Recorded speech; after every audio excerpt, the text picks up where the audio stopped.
Hello दोस्तों, नमस्कार। Way of maths channel में आपका फिर से स्वागत है। मैं हूं एम के गुजर।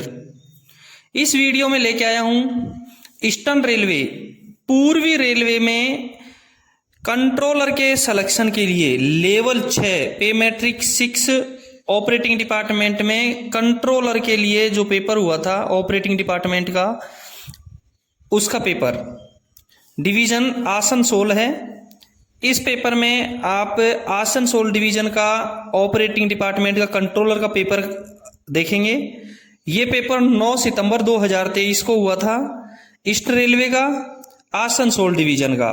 ध्यान रहे, इस पेपर में पूरे 50 प्रश्न हैं, जिसमें 5 प्रश्न अतिरिक्त दिए हुए हैं, यानी कुल 55 क्वेश्चन है। समय इसका रहेगा 90 मिनट। 90 मिनट में आपको 50 प्रश्न हल करने हैं। प्रत्येक प्रश्न 2 अंक का है। प्रश्न का हिंदी अनुवाद और अंग्रेजी दोनों भाषाओं में उपलब्ध है। और इसमें जो आसनसोल डिवीजन में 9 सितंबर 2023 को ये प्रश्न पेपर हुआ है, इसमें नकारात्मक यानी कि गलत उत्तर के लिए नकारात्मक अंकन है, जो 1/3 प्रत्येक गलत उत्तर के लिए अंक काटा जाएगा, यानी कि 1/3 अंक काटा जाएगा प्रत्येक एक गलत उत्तर के लिए। दूसरा, 50 प्रश्न आपको हल करने हैं। प्रत्येक प्रश्न के 2 अंक हैं। प्रश्न पत्र में कुल 55 अंक 55 क्वेश्चन दिए गए हैं। जिस पेपर में 110 क्वेश्चन होते हैं, उसमें आपको 100 क्वेश्चन हल करने होते हैं, और जिस प्रश्न पत्र में 55 क्वेश्चन है, उसमें आपको 50 क्वेश्चन हल करने होते हैं। दूसरा, आपका उत्तर जांच करने के लिए जो कमेटी होती है, वो पहले 50 प्रश्न हल किए हुए 50 प्रश्न जांच करेगी। पहले 50 प्रश्न, चाहे वो गलत है चाहे वो सही है। यदि आपने 1 से लेकर के 50 तक हल कर दिए तो 51 नंबर का प्रश्न जांचा ही नहीं जाएगा। यदि आपने बीच में 5 क्वेश्चन छोड़ दिए तो आपके पूरे 55 क्वेश्चन तक पेपर जांचा जाएगा। यानी कि आपको प्रथम 50 प्रश्न हल करने हैं और वो ही आपके जांचे जाएंगे। ठीक है, इस पेपर में कुल 55 प्रश्न हैं और 55 प्रश्नों का हल क्वेश्चन नंबर 1 से देखेंगे। ध्यान रहे, आसनसोल डिवीजन कंट्रोलर का पेपर है पूर्वी रेलवे का, जो 9 सितंबर 2023 को हुआ था। देखते हैं पहला क्वेश्चन। इसका पहला क्वेश्चन स्क्रीन पर देखें आप। GPWIS का फुल फॉर्म क्या है? GPWIS का फुल फॉर्म क्या है? ए में दे रखा है सामान्य प्रयोजन वैगन निवेश योजना, बी में GPS आधारित योजना, सी में आम जनता वेट ब्रिज योजना, और डी में इनमें से कोई नहीं। ध्यान रहे, GPWIS यानी general purpose wagon investment scheme, general purpose wagon investment scheme, सामान्य प्रयोजन वैगन निवेश योजना। सही आंसर रहेगा इसका ए, यानी पहले क्वेश्चन का करेक्ट आंसर रहेगा ए, GPWIS general purpose wagon investment scheme. Question number 1 का correct answer A. Question number 2 देखेंगे। भारतीय रेलवे लोडिंग में निम्नलिखित में किसकी हिस्सेदारी सबसे अधिक है? लौह अयस्क, सीमेंट, इस्पात, और डी में दे रखा है कोयला, और करेक्ट आंसर रहेगा इसका डी, कोयला। भारतीय रेलवे में लोडिंग में सबसे ज्यादा जो हिस्सेदारी है वो कोयले की है। ठीक है, तीसरा क्वेश्चन देखेंगे। निम्नलिखित में से कौन सा सबसे बड़ा हॉर्स पावर लोको है? 4 इंजन दिए गए हैं, लोको के नंबर दिए गए हैं A B C D में। अब इनमें आपको बताना है कि सबसे ज्यादा हॉर्स पावर का लोको कौन सा है। पहला है WDG3, बी में दे रखा है WDG4, सी में दे रखा है WAP5, और डी में दे रखा है WAG9, और करेक्ट आंसर रहेगा इसका सी। करेक्ट आंसर रहेगा इसका सी। देखो, एक तो जो WDG3 है वो 3000 HP का है। WDG3 3000 HP का है, WDG4 4000 HP का है, और WAP5 6122 HP का है, और WAG9 6120 HP का है। इसलिए सबसे ज्यादा हॉर्स पावर का लोको है वो है WAP5 6122 हॉर्स पावर का। ठीक है, चौथा क्वेश्चन देखेंगे। सहायक नियमों के निर्माण के लिए कौन जिम्मेदार है? सहायक नियमों के निर्माण के लिए कौन जिम्मेदार है? दो तरीके के नियम होते हैं, एक तो सामान्य नियम और एक सहायक नियम। सामान्य नियम और सहायक नियम, जनरल और सब्सिडरी। देखो, सहायक नियमों के निर्माण के लिए कौन जिम्मेदार है? ए में दे रखा है जीएम यानी जनरल मैनेजर, बी में गोपनीय रिपोर्ट, सी में दे रखा है सीसीएम चीफ कॉमर्शियल मैनेजर, और डी में दे रखा है पीसीओएम। पहले फुल फॉर्म बता देता हूं पीसीओएम की फुल फॉर्म होती है प्रिंसिपल चीफ ऑपरेशन मैनेजर, प्रधान मुख्य परिचालन प्रबंधक। सहायक नियम कौन बनाता है? पहले मैं आपको थोड़ा सा G&SR का एक नियम बता देता हूं, देखेंगे आप स्क्रीन पर देखें। G&SR के सहायक नियम 1.02 के 55 के 2 के अनुसार साधारण नियम जारी करने तथा उनमें संशोधन करने का अधिकार भारत सरकार यानी रेलवे बोर्ड का है, और सहायक नियम जारी करने तथा उनमें संशोधन करने का अधिकार महाप्रबंधक को है। सहायक नियम जारी करने का प्राधिकार केवल प्रमुख मुख्य परिचालन प्रबंधक को है, पीसीओएम को। यह अधिकार अन्य किसी अधिकारी को नहीं दिया गया है तथा सभी संशोधन पर्चियों द्वारा अधिसूचित किए जाएंगे। ये G&SR के सहायक नियम 1.02 के 55 के 2 में लिखा हुआ है। दोस्तों, जो ये पेपर हल करवा रहा हूं मैं NWR का हूं, इसलिए सारे क्वेश्चन NWR की G&SR को आधार मान करके हल किए गए हैं। सारे क्वेश्चन G&SR की किताब को उत्तर पश्चिम रेलवे की G&R की किताब को आधार मान करके हल किए गए हैं। यदि कहीं कंफ्यूजन की स्थिति है तो अपने डिवीजन या अपने रेलवे का G&SR आप जरूर देख लें, उससे जरूर मिलान कर लें। कंफ्यूजन की स्थिति में अपना G&SR जरूर देख लें। ये सारे क्वेश्चन NWR की G&SR के अनुसार हल किए गए हैं। 5वें नंबर का क्वेश्चन देखेंगे। चौथे नंबर के क्वेश्चन का करेक्ट आंसर रहेगा डी। क्वेश्चन 5 देखें। दो संकेत single line working, two aspect single line. दो संकेत सिंगल लाइन वर्किंग सिग्नल की न्यूनतम आवश्यकता क्या है? यानी दो संकेत ये सिंगल लाइन में सबसे न्यूनतम सिग्नल कौन कौन से आवश्यक हैं? ध्यान रहे, B class two aspect single line मैं आपको पहले ए में दे रखा है आउटर सिग्नल और स्टार्टर सिग्नल, बी में आउटर और होम, सी में वार्नर और आउटर, और डी में वार्नर दे रखा है। देखो, B class two aspect single line यदि सेक्शन है तो उसमें आउटर और होम सिग्नल चाहिए। यदि सिंगल लाइन है तो आउटर और होम जरूरी है, और यही इसका उत्तर है, आउटर और home. B class, B question, B answer इसका करेक्ट है। यदि B class two aspect double line है तो आउटर, होम और स्टार्टर आवश्यक है। देखो, B class two aspect single line में आउटर और होम, और डबल लाइन में आउटर, होम और स्टार्टर। यदि बी क्लास मल्टी आस्पेक्ट है, चाहे सिंगल लाइन हो चाहे डबल लाइन हो, बी क्लास मल्टी आस्पेक्ट है तो डिस्टेंट, होम और स्टार्टर आवश्यक है। B class two aspect single line में आउटर और home, B class two aspect double line में आउटर, होम और स्टार्टर, और बी क्लास मल्टी आस्पेक्ट में चाहे सिंगल लाइन हो चाहे डबल लाइन, डिस्टेंट, होम और स्टार्टर, ये जरूरी है। इसलिए 5वें क्वेश्चन का करेक्ट आंसर रहेगा B, outer and home. Question number 6 देखेंगे। ए क्लास स्टेशन के मामले में लाइन क्लियर तब तक नहीं दिया जा सकता जब तक कि लाइन किस सिग्नल तक और क्लियर नहीं हो। ए क्लास स्टेशन में लाइन क्लियर कब तक नहीं दिया जाएगा?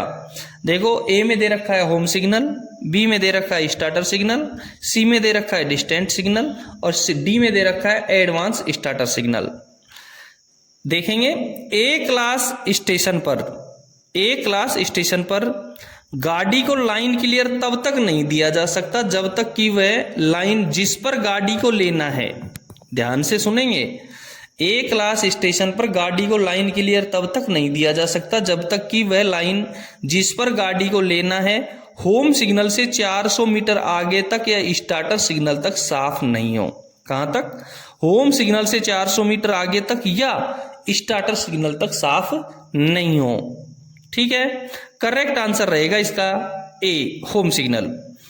7वां क्वेश्चन देखेंगे, स्टेशन अनुभाग की सुरक्षा के लिए किस प्रकार की साइडिंग का उपयोग किया जाता है। स्टेशन अनुभाग यानी स्टेशन सेक्शन की सुरक्षा के लिए किसकी सुरक्षा करनी है, स्टेशन सेक्शन की सुरक्षा के लिए किस प्रकार की साइडिंग का उपयोग किया जाता है। ए में दे रखा है स्लिप साइडिंग, बी में दे रखा है कैच साइडिंग, सी में दे रखा है निजी साइडिंग और डी में दे रखा है सार्वजनिक साइडिंग। सबसे पहले ए का देखेंगे, स्लिप साइडिंग क्या होती है। स्लिप साइडिंग में ये साइडिंग, जो स्लिप साइडिंग है वो उन स्टेशनों पर बनाई जाती है, स्लिप साइडिंग उन स्टेशनों पर बनाई जाती है जहां स्टेशन ऊंचाई पर बना हो और ब्लॉक सेक्शन की ओर अत्यधिक ढलान हो। इसे हमेशा स्टेशन सेक्शन में ही बनाया जाता है और ये ब्लॉक सेक्शन का बचाव करती है। स्लिप साइडिंग है वो हमेशा स्टेशन सेक्शन में बनाई जाएगी और ये ब्लॉक सेक्शन का बचाव करती है। ठीक है। बी में दे रखा है कैच साइडिंग। कैच साइडिंग जहां ब्लॉक सेक्शन में एक स्टेशन से दूसरे स्टेशन की ओर, जहां ब्लॉक सेक्शन में एक स्टेशन से दूसरे स्टेशन की ओर लगातार एक तरफ अत्यधिक खड़ी चढ़ाई हो, ऐसी चढ़ाई वाले सेक्शनों में कैच साइडिंग बनाई जाती है। कैच साइडिंग ब्लॉक सेक्शन में मेन लाइन के साथ जुड़ी होती है और ये स्टेशन सेक्शन का बचाव करती है। कैच साइडिंग किसका बचाव करती है, स्टेशन सेक्शन का बचाव करती है। और स्लिप साइडिंग ब्लॉक सेक्शन का बचाव करती है। कैच साइडिंग ब्लॉक सेक्शन में मेन लाइन के साथ जुड़ी होती है, तो स्लिप साइडिंग स्टेशन सेक्शन में बनाई जाती है। ठीक है। इसका 7वें क्वेश्चन का करेक्ट आंसर रहेगा, 7वें क्वेश्चन का करेक्ट आंसर रहेगा catch siding. Catch siding station section का बचाव करती है। 8वां क्वेश्चन देखेंगे, बीजी सेक्शन में रुकावट की स्थिति में आने वाली ट्रेन को रोकने के लिए पहले डेटोनेटर को कुछ दूरी पर रखा जाता है। 400 मीटर, 500 मीटर, डिस्टेंट या एडवांस स्टार्टर। इसका करेक्ट आंसर रहेगा 600 मीटर। इस प्रकार का उल्लेख G&SR के GR के 3.62 का पॉइंट 1 और 2 में बताया गया है। G&SR का पॉइंट GR का 3.62 का 1 और 2 में इसका उल्लेख किया गया है। 8वें क्वेश्चन का करेक्ट आंसर रहेगा 600 मीटर। इसका करेक्ट आंसर रहेगा 600 मीटर। जो सी में डिस्टेंट की जगह 600 मीटर आना चाहिए, गलती से प्रिंट हो गया डिस्टेंट, ध्यान रहे। इसका करेक्ट आंसर रहेगा 600 मीटर। ठीक है। 9वां क्वेश्चन देखेंगे, इनमें से कौन सा लोको मुख्य रूप से शंटिंग ऑपरेशन के लिए उपयोग किया जाता है। इनमें से कौन सा लोको शंटिंग ऑपरेशन के लिए WAG7, WAG5 और WAG4, WDS6। जो लास्ट में तीसरा बिंदु है, सब लोकों के जो नाम में तीसरा अक्षर है वो G है। G का मतलब है गुड्स, G का मतलब है गुड्स और P का मतलब होता है पैसेंजर और S का मतलब होता है शंटिंग, S फॉर शंटिंग। तो डी में जो लोको दिया गया है WDS6, ये शंटिंग लोको है। इसलिए मुख्य रूप से शंटिंग ऑपरेशन के लिए WDS6 लोको काम में लिया जाएगा। ठीक है। 9वें क्वेश्चन का करेक्ट आंसर रहेगा डी। क्वेश्चन नंबर 10 देखेंगे, RDSO के अनुसार WAG7 लोको की अधिकतम गति क्या है। RDSO के अनुसार WAG7 लोको की अधिकतम गति क्या है। करेक्ट आंसर रहेगा 100 किलोमीटर प्रति घंटा। 100 किलोमीटर प्रति घंटा जो डी में दे रखा है 100 किलोमीटर प्रति घंटा। ए में 110 दे रखा है जो गलत है, बी में 180 दे रखा है जो किसी भी पावर की नहीं है, सी में 130 दे रखा है जो एक पावर होता है पैसेंजर का WAP5। WAP5 जो पावर होता है वो पैसेंजर का होता है, इसलिए उसकी गति होती है 130 किलोमीटर प्रति घंटा। WAG7 जो गुड्स का है उसकी गति है 100 किलोमीटर प्रति घंटा। ठीक है। 10वें क्वेश्चन का करेक्ट आंसर रहेगा डी। क्वेश्चन नंबर देखेंगे 11। एक बार बता दूं मैं आपको, यदि आपके डिवीजन में किसी भी प्रकार का कोई विभागीय परीक्षा का पेपर हुआ है तो वो आप जरूर भेजें। मेरे इसी नंबर पर व्हाट्सएप है और इसी पर टेलीग्राम चैनल बनाया है। आपको इस पेपर की या पिछले पेपर की पीडीएफ चाहिए तो डिस्क्रिप्शन में टेलीग्राम चैनल का लिंक दिया गया है, आप उसमें सम्मिलित हो जाएं ग्रुप में, और उस ग्रुप में आपको सारे पीडीएफ मिलेंगे, चाहे वो पेपर का हो। मेरे द्वारा जो पढ़ाए गए सभी पेपर हैं उनके सभी के पीडीएफ आपको उसमें मिल जाएंगे टेलीग्राम लिंक पर। ठीक है, 11वां क्वेश्चन देखेंगे। कॉलिंग ऑन स्थिति में, कॉलिंग ऑन स्थिति में दिखाता है, कॉलिंग ऑन सिग्नल ऑन स्थिति में कौन सा संकेत दिखाता है? ए में दे रखा है कोई रोशनी नहीं, बी में दे रखा है लाल बत्ती, सी में दे रखा है पीली बत्ती और डी में दे रखा है इनमें से कोई नहीं। ध्यान रहे, ए में दे रखा है कोई नहीं। कॉलिंग ऑन सिग्नल ऑन स्थिति में कोई भी रोशनी नहीं दिखाता है। लाल बत्ती ये कभी भी नहीं दिखाता है। सी में पीली रोशनी दे रखी है जो कॉलिंग ऑन ऑफ स्थिति में पीली बत्ती दिखाता है। कॉलिंग ऑन सिग्नल ऑन स्थिति में कोई बत्ती नहीं दिखाता है। कॉलिंग ऑन सिग्नल ऑफ स्थिति में एक पीली बत्ती दिखाता है। ठीक है, 11वें क्वेश्चन का करेक्ट आंसर रहेगा ए। 11वें क्वेश्चन का करेक्ट आंसर रहेगा ए, कोई रोशनी नहीं। क्वेश्चन नंबर देखेंगे 12।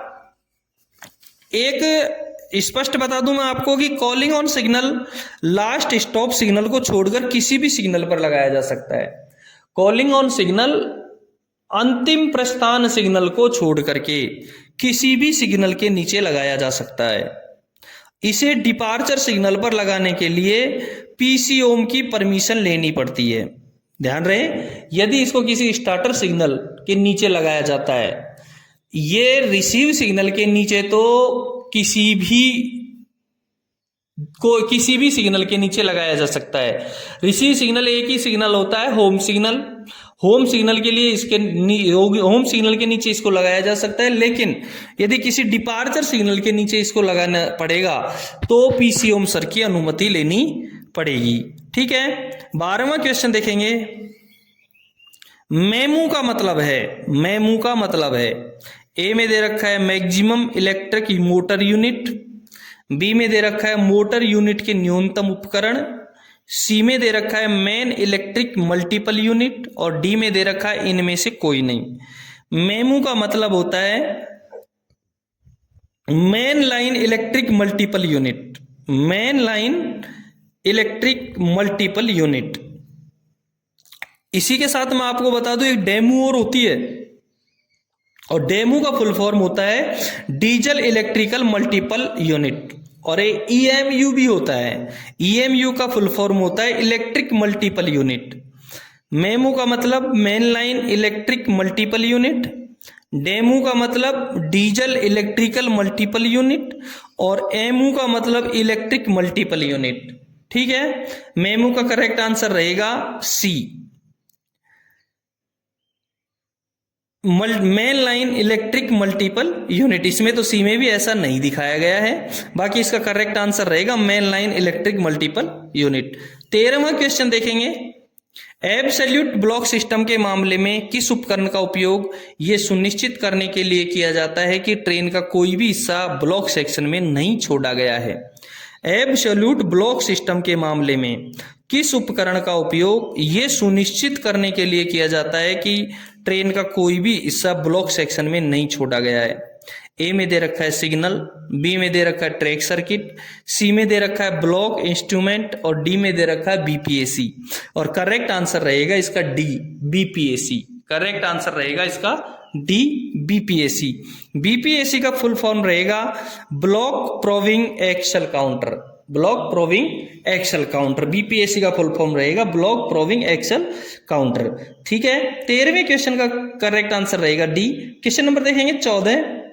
रुकावट की स्थिति में आती हुई ट्रेन को रोकने के लिए, रुकावट की स्थिति में आती हुई ट्रेन को रोकने के लिए 1200 मीटर की दूरी पर 3 डेटोनेटर कितने गैप पर लगाए जाते हैं? ए में दे रखा है 10 मीटर, बी में दे रखा है 15 मीटर, सी में दे रखा है 20 मीटर और डी में दे रखा है 30 मीटर। ध्यान रहे GR यानी सामान्य नियम 3.62 के 1 में स्पष्ट किया गया है। इसको सामान्य नियम 3.62 के 1 में स्पष्ट किया गया है। उसमें लिखा है कि बड़ी लाइन यानी ब्रॉड गेज पर पहला पटाखा अवरोध से 600 मीटर की दूरी पर, पहला पटाखा अवरोध से 600 मीटर की दूरी पर। ध्यान रहे 8वें क्वेश्चन में था ये कि बीजी सेक्शन में रुकावट की स्थिति में आने वाली ट्रेन को रोकने के लिए पहला डेटोनेटर कुछ दूरी पर लगाया जाता है 600 मीटर, और वही इसमें लिखा गया है कि बड़ी लाइन ब्रॉड गेज पर पहला पटाखा अवरोध से 600 मीटर की दूरी पर और 3 पटाखे 1200 मीटर की दूरी पर जो एक दूसरे से लगभग 10 मीटर दूर होंगे रखे जाएंगे। ये GR 3.62 के 1 में लिखा गया है। तो ये 14वें क्वेश्चन का करेक्ट आंसर रहेगा बी 10 मीटर। 14वें क्वेश्चन का करेक्ट आंसर रहेगा ए रहेगा 10 मीटर ए में है, तो 14वें क्वेश्चन का करेक्ट आंसर ए रहेगा, जिसका उत्तर रहेगा 10 मीटर। ठीक है, क्वेश्चन नंबर 15 देखेंगे। GR द्वारा शंटिंग ऑपरेशन के लिए अधिकतम गति क्या है? GR द्वारा शंटिंग ऑपरेशन के लिए अधिकतम गति क्या है? ए में 10 kmph, बी में 15 kmph, सी में 20 kmph और डी में 30 kmph। शंटिंग का उल्लेख है वो GR 5.13 के 3 में किया गया है। इस बात का उल्लेख 5.13 के 3 में साफ लिखा है कि जब तक विशेष अनुदेशों के द्वारा अन्यथा प्राधिकृत नहीं कर दिया गया है, जब तक कि विशेष अनुदेशों के द्वारा अन्यथा प्राधिकृत नहीं कर दिया गया है, शंटिंग के दौरान गाड़ी की गति 15 kmph से अधिक नहीं होगी। ऐसा सामान्य नियम 5.13 के 3 में साफ लिखा है कि जब तक कि विशेष अनुदेशों के द्वारा अन्यथा प्राधिकृत है, शंटिंग के दौरान गाड़ी की गति 15 kmph से अधिक नहीं होगी। ठीक है, 15वें क्वेश्चन का करेक्ट आंसर रहेगा बी। क्वेश्चन नंबर देखेंगे 16। स्क्रू कपलिंग वैगन को CBC वैगन के साथ जोड़ने के लिए, स्क्रू कपलिंग वैगन को CBC वैगन के साथ जोड़ने के लिए उपयोग की जाने वाली कपलिंग को कहा जाता है? दोहरी कपलिंग, बी में संक्रमण कपलिंग, सी में बफर कपलिंग और डी में एकाधिक कपलिंग। और इसका करेक्ट आंसर रहेगा बी। इसका करेक्ट आंसर रहेगा बी, संक्रमण कपलिंग। ठीक है, 17वां क्वेश्चन देखेंगे। ART का मतलब है, 17वें क्वेश्चन में है ART का मतलब है। ए में दिया है अग्रिम रेल टैरिफ, बी में दे रखा है दुर्घटना राहत ट्रेन, सी में दे रखा है स्वचालित चलने वाली ट्रेन और डी में इनमें से कोई नहीं। और ART का फुल फॉर्म होता है एक्सीडेंट रिलीफ ट्रेन। ART का मतलब होता है एक्सीडेंट रिलीफ ट्रेन। सेम यानी क्वेश्चन नंबर 17 का करेक्ट आंसर रहेगा बी, एक्सीडेंट रिलीफ ट्रेन। इसके अलावा कई और फुल फॉर्म आती है स्पार्ट, SPART। स्पार्ट का फुल फॉर्म बता देता हूं, सेल्फ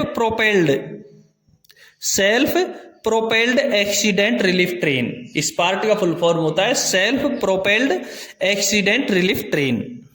और एक दूसरा और होता है ARME होती है, ARME की फुल फॉर्म होती है accident relief medical equipment, accident relief medical equipment. ठीक है, ART का फुल फॉर्म हो गया एक्सीडेंट रिलीफ ट्रेन, स्पार्ट का फुल फॉर्म हो गया self propelled accident relief train और ARME का फुल फॉर्म हो गया एक्सीडेंट रिलीफ मेडिकल इक्विपमेंट।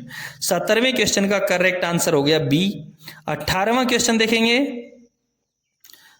नई पटरियों के बीच की दूरी के लिए न्यूनतम दूरी है, नई पटरियों के बीच की दूरी के लिए न्यूनतम दूरी है 5300 mm, 4265 mm, 5000 mm, none of these, इनमें से कोई नहीं। सही आंसर रहेगा इसका ए, 5300 mm। 18वें क्वेश्चन का करेक्ट आंसर रहेगा ए, 5300 mm। 19 नंबर का क्वेश्चन देखेंगे। ACD का मतलब है, ACD ए में दे रखा है ऑटो कंट्रोल डिवाइस, बी में दे रखा है टकराव रोधी उपकरण और सी में दे रखा है टक्कर रोधी रिडेक्टर और डी में दे रखा है इनमें से कोई नहीं। इसका करेक्ट आंसर रहेगा एंटी कॉलिजन डिवाइस। एसीडी का फुल फॉर्म है एंटी कॉलिजन डिवाइस, टकराव रोधी उपकरण। एसीडी का full form anti collision device and टकराव रोधी उपकरण। ठीक है, 19वें नंबर के क्वेश्चन का आंसर रहेगा बी। 20 नंबर का क्वेश्चन देखेंगे, प्रीमियम जांच रैक के लिए मान्य है। प्राइमरी मेंटेनेंस, प्रीमियम जांच रैक के लिए मान्य है 10 डेज, 12 डेज, 10 + 3 डेज, 12 + 3 डेज। और करेक्ट आंसर रहेगा इसका डी, 12 + 3 दिन। 20 नंबर के क्वेश्चन का करेक्ट आंसर रहेगा डी, 12 + 3 दिन। फिर से आपको एक बार बता दूं, यदि आपको इससे पिछले साल के जो पेपर हैं आज तक लगे हैं उन पेपरों को देखना है तो डिस्क्रिप्शन में सभी पेपरों के लिंक दिए गए हैं। जो NWR या अदर रेलवे के सभी पेपरों के लिंक दिए गए हैं, आप एक बार उनको जरूर देख लें। दूसरा, चैनल को यदि आपने सब्सक्राइब नहीं किया है तो एक बार चैनल को सब्सक्राइब जरूर कर दें। और यदि आपके डिवीजन में कोई पेपर हुआ है तो मुझे व्हाट्सएप नंबर भी दिया हुआ है इस पर, और मेरे मोबाइल नंबर है, मेरा इसी पे टेलीग्राम चैनल है, आप मेरे को जरूर भेजें। लिंक सबके डिस्क्रिप्शन में दिए गए हैं। 21 नंबर का क्वेश्चन देखेंगे, स्वचालित ब्लॉक प्रणाली के मामले में, ऑटोमेटिक के मामले में यदि पूर्ण स्वचालित सिग्नल लाल है तो लोको पायलट क्या करेगा? यदि पूर्ण स्वचालित सिग्नल लाल है तो लोको पायलट क्या करेगा? अब देखेंगे लोको पायलट क्या करेगा, एक बार देख लें। ए में दे रखा है सिग्नल हरा होने तक ट्रेन रोकेगा, या बी में दे रखा है ट्रेन के माध्यम से भागेगा, सी में दे रखा है ट्रेन रोके और लाल सिग्नल को प्रतिबंधात्मक गति से पार करें, और डी में दे रखा है सिग्नल पीला होने तक ट्रेन को रोके। इसको मैं क्लियर कर देता हूं। लोको पायलट को कोई ऑटोमेटिक रोक सिग्नल या ए मारकर जलता हुआ सेमी ऑटोमेटिक रोक सिग्नल ऑन स्थिति में मिले तो लोको पायलट को एक लगातार लंबी सीटी निर्धारित हॉर्न बजाते हुए, लगातार लंबी सीटी, ये एक कोड है सीटी कोड, उसको यदि लोको पायलट को यदि ऑन स्थिति में सिग्नल मिलता है तो वो एक लगातार लंबी सीटी बजाएगा। उस सिग्नल से पहले गाड़ी को खड़ा करेगा, दिन में 1 मिनट व रात को 2 मिनट तक उस सिग्नल के ऑफ होने का इंतजार करेगा। यदि इतने समय में भी सिग्नल ऑफ नहीं होता है तो लोको पायलट को एक लंबी सीटी या छोटी छोटी फिर गैप 2 बेल कोड बजाकर 2 का बेल कोड बजाकर गार्ड से ऑल राइट सिग्नल मिलाकर ऑन स्थिति में पार करके सावधानी पूर्वक अधिकतम 15 किलोमीटर प्रति घंटे की रफ्तार से, स्पष्ट दिखाई नहीं दे तो 10 किलोमीटर प्रति घंटे की रफ्तार से चलना चाहिए तथा अपनी गाड़ी को रोकने के लिए तैयार रहना चाहिए। ठीक है, 21वें क्वेश्चन का करेक्ट आंसर हो गया सी, यानी कि ट्रेन को रोकेगा और प्रतिबंधात्मक गति से उसको पार करेगा। 22 नंबर का क्वेश्चन देखेंगे, निम्नलिखित में से कौन सा एक परमिसिव सिग्नल है? निम्नलिखित में से कौन सा एक परमिसिव सिग्नल है? ए में दे रखा है होम सिग्नल, बी में दे रखा है स्टार्टर सिग्नल, सी में दे रखा है इनर होम सिग्नल और डी में दे रखा है डिस्टेंट सिग्नल। और 22वें में होम सिग्नल तो एक स्टॉप सिग्नल है, स्टार्टर सिग्नल है वो भी स्टॉप सिग्नल है, और इनर होम सिग्नल वो भी स्टॉप सिग्नल है। सारे ये तो होम स्टार्टर और इनर होम पूरे स्टॉप सिग्नल है। केवल एक डिस्टेंट सिग्नल ऐसा सिग्नल है जो परमिसिव सिग्नल है। 2 ही प्रकार के परमिसिव सिग्नल है, तो वार्नर और एक डिस्टेंट, ये सहायक सिग्नल है जो दोनों के दोनों परमिसिव सिग्नल है। इसलिए 22 नंबर के क्वेश्चन का करेक्ट आंसर रहेगा डी। 22 नंबर के क्वेश्चन का करेक्ट आंसर रहेगा डी। क्वेश्चन नंबर देखेंगे 23वां, निम्नलिखित में से कौन सा जीआर के अनुसार काम करने वाली ट्रेन का निर्धारित तरीका नहीं है? निम्नलिखित में से कौन सा जीआर के अनुसार काम करने वाली ट्रेन का निर्धारित तरीका नहीं है? Absolute block system, automatic block system, pilot guard system, two train only system. देखो GR यानी सामान्य नियम 7.01 में 6 प्रकार की संचालन पद्धतियां दी गई है। दोस्तों एक बार फिर से बता दूं मैं, ये पेपर NWR के GNSR और अन्य किताबों की सहायता से हल किया गया है। यदि आपके कोई कंफ्यूजन हो तो आप अपने डिवीजन या रेलवे का GNSR, block working manual, accident manual जरूर देख लें। इसमें साफ लिखा है कि सामान्य नियम 7.01 के अनुसार 6 प्रकार की संचालन पद्धतियां हैं। पूर्ण ब्लॉक पद्धति, एब्सोल्यूट ब्लॉक सिस्टम, स्वचालित ब्लॉक पद्धति, ऑटोमेटिक ब्लॉक सिस्टम, अनुगामी गाड़ी पद्धति, पायलट गार्ड पद्धति, ट्रेन स्टाफ तथा टिकट पद्धति और केवल एक गाड़ी पद्धति। ये 6 प्रकार की ट्रेन संचालन का तरीका है, संचालन पद्धतियां हैं। इसमें डी में 2 ट्रेन केवल प्रणाली दी गई है, ऐसा कोई सिस्टम रेलवे में, इंडियन रेलवे में नहीं है।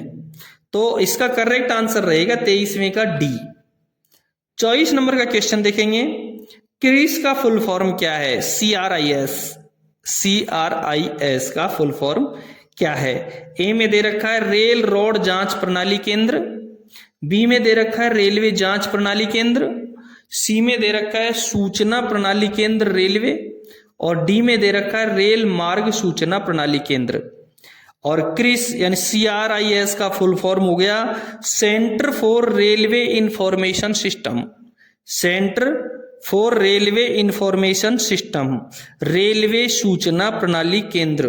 करेक्ट आंसर सी, रेलवे सूचना प्रणाली केंद्र, centre for railway information system. 24वें नंबर के क्वेश्चन का करेक्ट आंसर सी। 25 नंबर का क्वेश्चन देखेंगे, वैगनों की वहन क्षमता में वृद्धि, वैगनों की वहन क्षमता में वृद्धि निम्नलिखित में से क्या हासिल नहीं किया जा सकता? ए में थ्रूपुट में वृद्धि, बी में प्रति वैगन राजस्व आय में वृद्धि, सी में घटता हुआ ब्लॉक ऑपरेशन समय और यही इसका करेक्ट आंसर है, घटता हुआ ब्लॉक ऑपरेशन समय। वैगनों की वहन क्षमता में वृद्धि, इसका मतलब घटता हुआ ब्लॉक ऑपरेशन समय। डी में NTKM में वृद्धि, NTKM में वृद्धि, NTKM का फुल फॉर्म एक बार बता देता हूं आपको, नेट टन किलोमीटर्स। NTKM का फुल फॉर्म है नेट टन किलोमीटर्स। ये कई परीक्षाओं में आया हुआ है। तो 25 नंबर के क्वेश्चन का करेक्ट आंसर रहेगा सी। 26 नंबर का क्वेश्चन देखेंगे, स्वचालित स्टॉप सिग्नल का सामान्य पहलू, ऑटोमेटिक रोक सिग्नल का सामान्य पहलू क्या रहेगा? आगे बढ़ें, बी में सावधानी के साथ आगे बढ़ें, सी में रुकना और डी में कोई नहीं। आगे बढ़ेगा यानी यदि ग्रीन है तो आगे बढ़ने का रहेगा, सावधानी के साथ आगे बढ़े इसका मतलब येलो पीला और रुकने का मतलब लाल। तो स्वचालित स्टॉप सिग्नल का सामान्य पहलू तो ग्रीन रहेगा। ऑटोमेटिक रोक सिग्नल का जो नॉर्मल पहलू है, नॉर्मल एस्पेक्ट है, वो ग्रीन रहेगा। आगे बढ़े, ठीक है। 26 नंबर के क्वेश्चन का करेक्ट आंसर रहेगा ए। 27 नंबर का क्वेश्चन देखेंगे, ICMS का फुल फॉर्म क्या है?